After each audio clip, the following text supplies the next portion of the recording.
C'est le carter moteur de mon Yamaha R1 2007. Sur la dernière vidéo, j'ai soudé juste ici, là où il y avait un trou. Il n'y a plus de trou, j'ai taraudé, on est tout bon, j'ai rechargé en aluminium, je suis ravi que ça soit fini.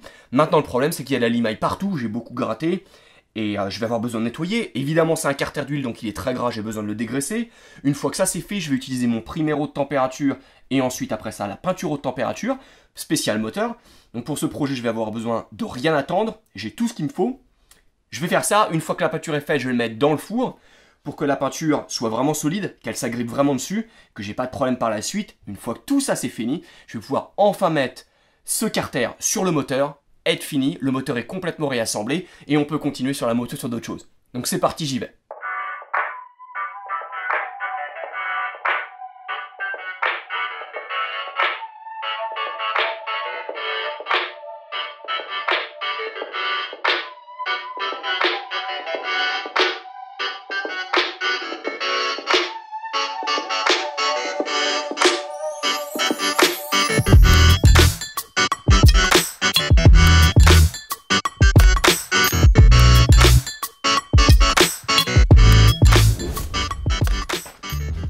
Et voilà, c'est propre. Bon, j'ai eu un petit accident dans la douche, je suis tout mouillé, j'ai besoin de me changer.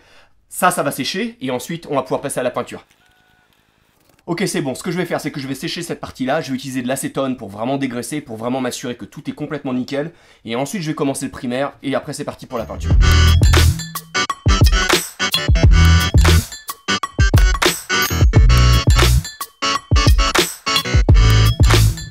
Ok, donc ça c'est ce que j'ai. J'ai trouvé des pinceaux, et je vais vous dire pourquoi j'utilise des pinceaux dans une seconde. C'est des petits pinceaux, j'en ai un en mousse, et j'en ai un, c'est un vrai pinceau, il est tout neuf, il n'a jamais été utilisé.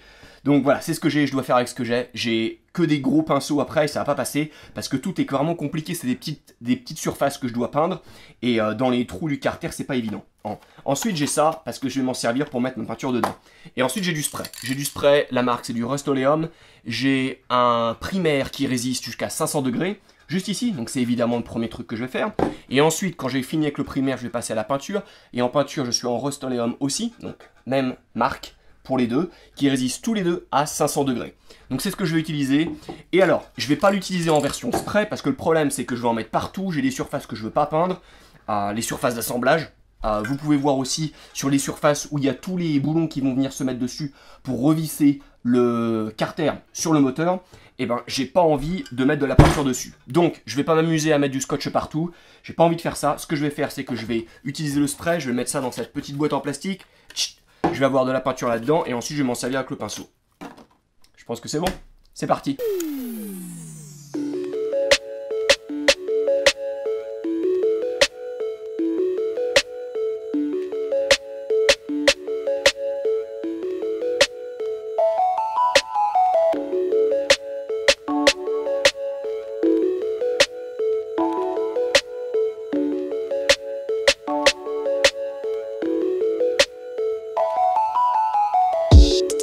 Ok, j'ai fait une couche de primaire, je suis satisfait de ça, c'est pas trop épais et c'est parfait. Sur un moteur habituellement c'est très fin, la couche de peinture, et j'ai pas envie d'en faire de trop, j'ai envie de garder quelque chose qui est plutôt similaire à ce qui existe déjà. Donc, ils me disent d'attendre à peu près 20 minutes pour que ça sèche au toucher, et moins d'1 heure pour faire la deuxième couche. Je vais attendre à peu près une demi-heure, je vais revenir, ça devrait être sec, et là je vais pouvoir faire ma couche de noir.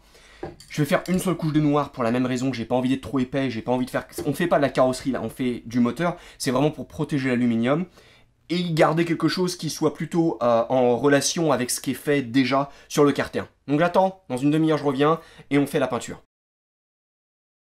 Ok bon, maintenant c'est sec, ça fait une demi-heure, maintenant on peut peindre.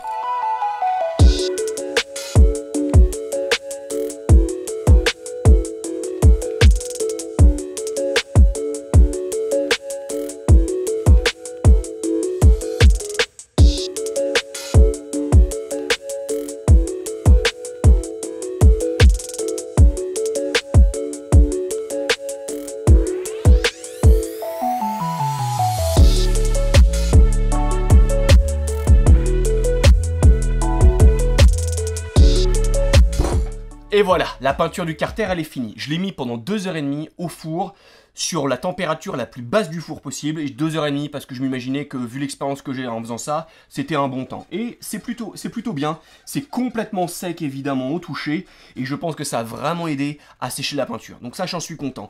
Le perfectionniste en moi est en train de se dire, mais la peinture d'origine que vous voyez plutôt par ici, est plutôt mat, et ce que j'ai fait ici, c'est plutôt brillant. J'espère qu'on arrive à le voir sur la caméra. Donc le perfectionniste en moi, comme je disais, est en train de se dire, c'est pas génial, j'aime pas ça. C'est pas grave, c'est un moteur, on fait pas de la carrosserie. C'est pas une pièce qui est visible constamment et qui a besoin d'être de la même couleur partout. Donc, je vais m'en satisfaire, j'ai pas envie de continuer dans des délires à me dire il faut que je trouve la peinture Yamaha d'origine parce que je l'avais cherché, je l'avais pas trouvé, c'est pas grave.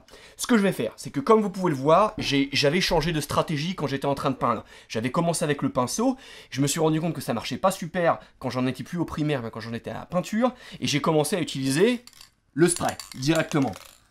Le problème, c'est que vous m'avez vu mettre du scotch très rapidement, je ne l'ai pas mis partout, je l'ai pas protégé partout, ça aurait mis trop de temps et j'avais déjà commencé à peindre. Donc ce que je vais faire maintenant, c'est que je vais nettoyer la surface d'assemblage qui est juste ici. Je vais avoir une lame de rasoir que je vais utiliser ensuite avec du diluant à peinture. Je vais combiner un peu les deux techniques pour enlever ça et pour que ça soit aluminium, ce qu'on a effraisé sur la vidéo précédente, cette partie-là, pour l'avoir nickel ici.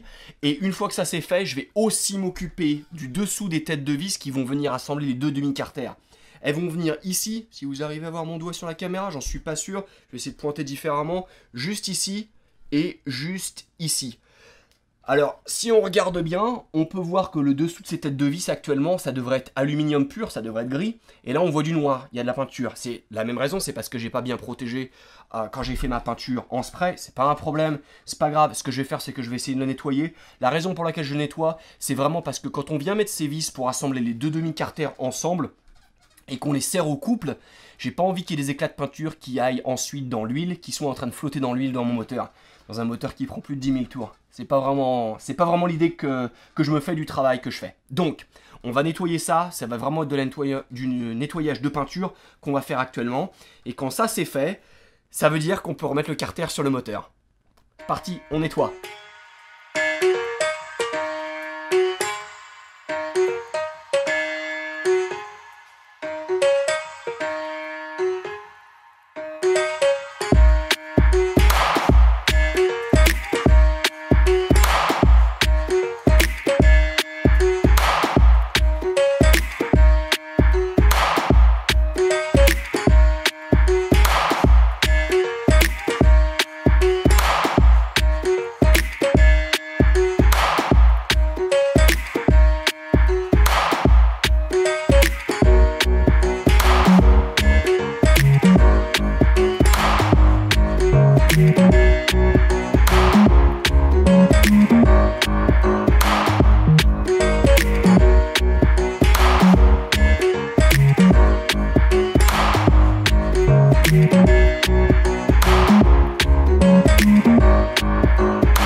Donc maintenant ce demi-carter il est prêt à être réassemblé, j'ai enlevé la peinture juste ici, j'ai enlevé la peinture sur ces surfaces là, j'ai enlevé aussi le reste de peinture que j'avais en dessous des têtes de vis qui vont venir juste ici. J'espère qu'on peut voir.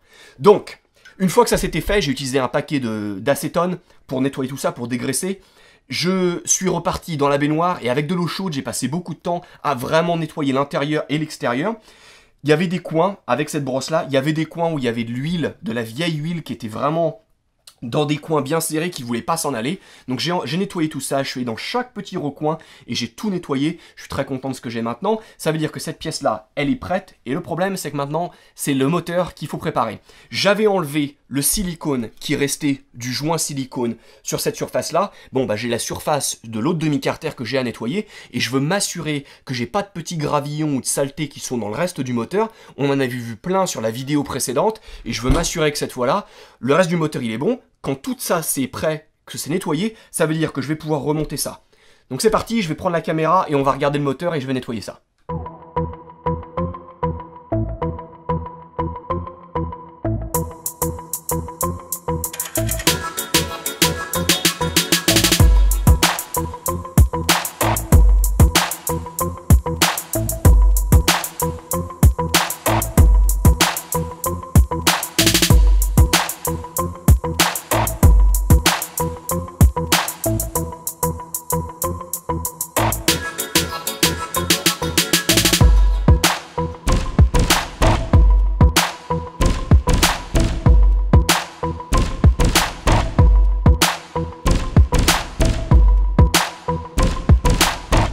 Et voilà, mon nettoyage il est terminé. J'ai passé pas mal de temps avec de l'acétone partout pour vraiment dégraisser, enlever mon silicone. J'avais un petit peu de saleté sur les dents de la couronne qui va sur le démarreur, juste ici, parce que là, on a le pignon de sortie de boîte qui vient et on voit c'est tout sale. Donc quand j'ai démonté les deux demi-carters, il y avait des petites saletés qui étaient tombées là. Je les ai enlevées, j'ai nettoyé, juste pour m'assurer que j'ai pas de petites saletés qui restent à l'intérieur. Et de temps en temps, j'avais du silicone sur l'arête intérieure. Quand j'ai essayé de l'enlever, il y a des tout petits morceaux de silicone qui sont tombés à l'intérieur que j'ai pas réussi ensuite à récupérer. Donc juste pour m'assurer que j'ai rien qui flotte dans mon huile et qui abîme mon moteur, je vais devoir être un peu créatif, mettre mon moteur à l'endroit, parce que pour l'instant il est à l'envers, et à cause de la gravité donc les choses tombaient. Je vais le remettre à l'endroit, il va falloir me trouver une façon de le tenir comme ça, et je vais le nettoyer à l'intérieur.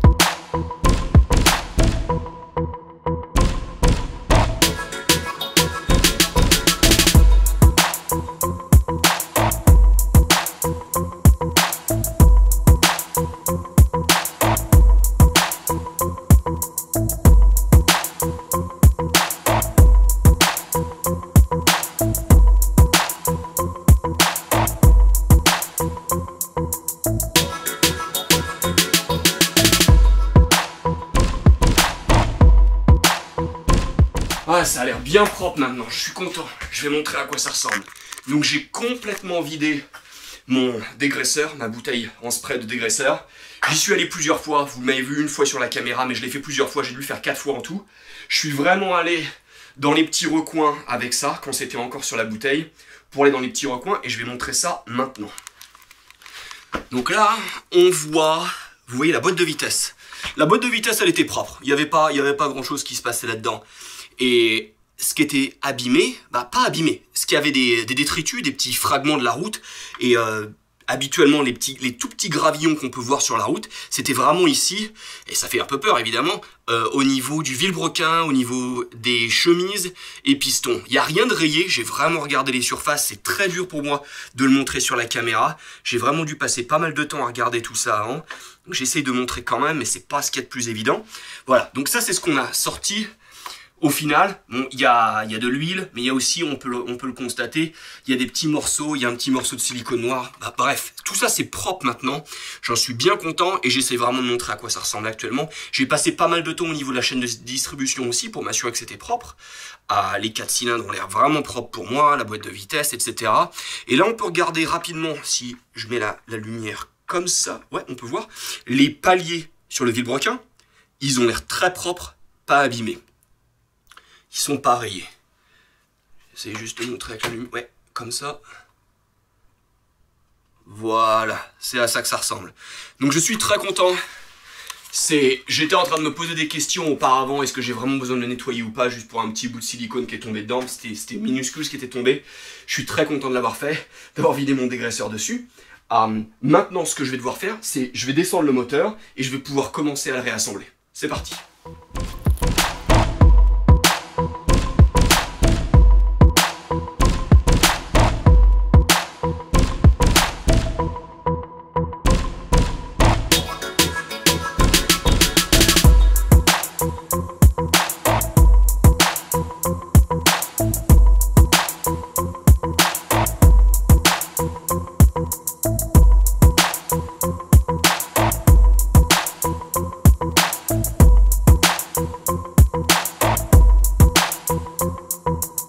Ok, bah tout est propre et ça a l'air prêt pour être réassemblé. Avant de faire ça, on va avoir un dernier coup d'œil sur le carter inférieur.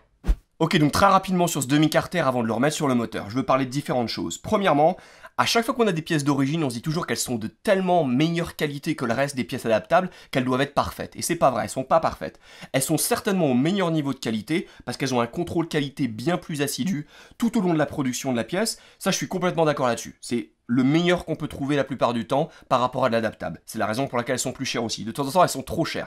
Dans ce cas-là, évidemment, c'est un carter moteur, donc c'est évidemment d'origine. C'est du Yamaha, avec le contrôle qualité Yamaha qui va avec.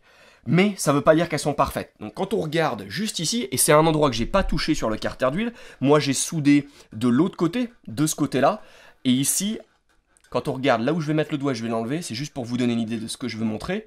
Là, dans cet usinage-là, on peut s'apercevoir qu'il y a une bulle d'air dans la fonderie d'aluminium. J'espère qu'on peut la voir. Comme ça. Et ça a été révélé simplement à cause de l'usinage, du fraisage qui a été fait à cet endroit-là. Sinon, ça serait à l'intérieur. Ça veut dire qu'il y en a d'autres, à d'autres endroits de la fonderie de ce carter-là. C'est pas forcément un problème encore une fois, c'est pas là où on va mettre un roulement, c'est simplement de l'huile qui passe à cet endroit-là. Donc c'est pas comme si on mettait un roulement qui a besoin d'être bien maintenu sur toute sa circonférence, c'est différent. Ensuite, ici, la petite fenêtre pour regarder le niveau d'huile sur le carter moteur, elle est super sale, j'ai essayé de la nettoyer, j'ai pas eu beaucoup de succès avec ça, donc je vais la changer, je vais la sortir. Maintenant, j'en ai commandé une nouvelle qui va arriver, je vais la sortir et on va voir ça de neuf. Et ensuite, pour finir, vous savez que j'ai fait ma soudure TIG juste ici pour réparer donc le carter qui était abîmé là. Ça veut dire que l'aluminium qui est utilisé ici, c'est l'aluminium de mes petites baguettes d'apport quand j'ai fait mon TIG. C'est pas l'aluminium de fonderie utilisé par Yamaha qui a des spécifications bien précises qui peut supporter le couple de serrage. De plus, quand j'ai fait ma soudure TIG, il y a peut-être des inclusions qui ont été faites dans ma soudure et je veux m'assurer que mon filetage, mon taraudage ici, il va tenir le couple de 10 Nm que je dois appliquer sur les vis du carter d'huile qui vient par-dessus. J'ai pas envie de me rendre compte, une fois que tout est assemblé sur le moteur, que j'ai fait mon couple de serrage partout, j'ai remis ma pompe à huile, ma pompe à eau, mon embrayage, mon moteur est complet, j'ai plus qu'à remettre mon carter d'huile, je le mets, je suis en train de serrer, et là où j'ai fait mon usinage avec ma soudure, je me rends compte qu'en serrant, j'ai le taraudage, le filetage qui s'en va. Ça, je veux vraiment pas que ça se produise parce que ça veut dire que je vais devoir réparer sur un moteur tout réassemblé. C'est pas idéal, je veux pas faire de copeaux évidemment. Ce que je vais faire, c'est que je vais mettre le carter d'huile, je vais le serrer au couple, je vais m'assurer que ça tient bien parce que si ça tient pas, je vais avoir besoin de mettre des inserts en métal ici pour que ça rigidifie donc ce filetage là. Donc c'est parti, on y va, on essaye ça.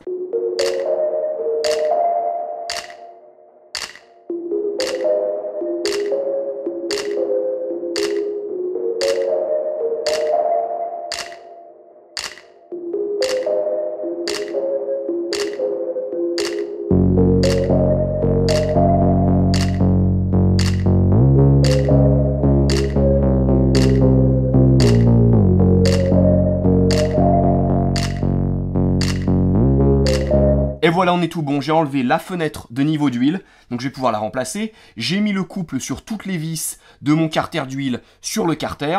Tout s'est bien passé, là où j'ai fait ma soudure, mes filetages, ils ont bien tenu, je suis content de ça. Donc maintenant, ce qu'on peut faire, c'est mettre ce demi-carter sur le reste du moteur.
Maintenant que le moteur commence à vraiment ressembler à un moteur, on va passer à la pompe à huile. Ça, c'est l'assemblage pompe à eau, pompe à huile, en un assemblage. Ça, c'est le comté pompe à huile.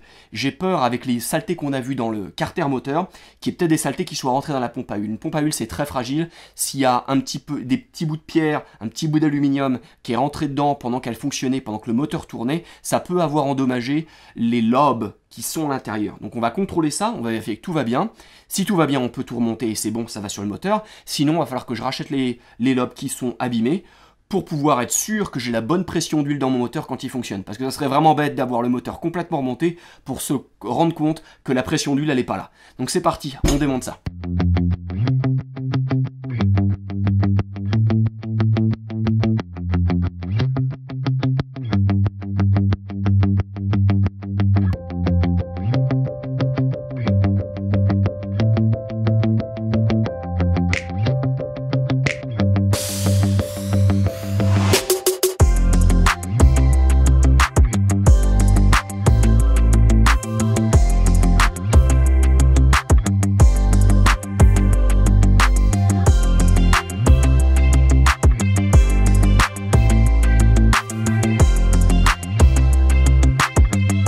La pompe à huile est en super état, les composants à l'intérieur sont comme neufs, donc maintenant on peut la remettre sur le moteur.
Et voilà, le moteur il est complètement remonté, ça a pris un peu plus de temps que prévu, mais c'est enfin fait. Quand je dis complètement, il manque quand même quelque chose et c'est le couvercle d'embrayage. J'étais super content de pouvoir le poncer parce qu'il était gratigné avec l'accident et ensuite de mettre du primaire, de trouver la bonne peinture qui est le noir métallisé exactement comme le moteur et ensuite le vernis qui est un vernis mat.